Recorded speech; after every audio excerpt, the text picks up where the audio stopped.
ఓ తమ్ముడు 25-30 పోటీ పరీక్షలు రాశాడు. ఉద్యోగ వేటలో అలసిపోయాడు. ఇంకా ఆఖరి అవకాశం. చాలా బాధపడ్డాడు, ఏడ్చాడు. పాపం అగా ఏడ్చాడు. నేను ప్రభువుని అడిగా, ప్రభువా ఏం చెప్పమంటారు ఈ బిడ్డకి? ప్రభు అన్నాడు ఈ వాక్యం.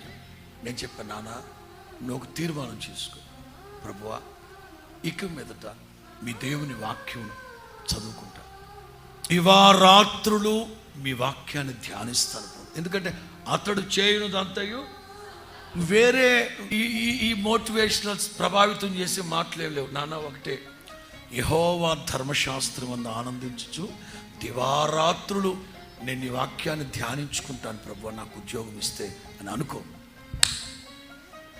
ఛాన్స్ లేదు, కానీ 3 ఉద్యోగాలు వచ్చాయి.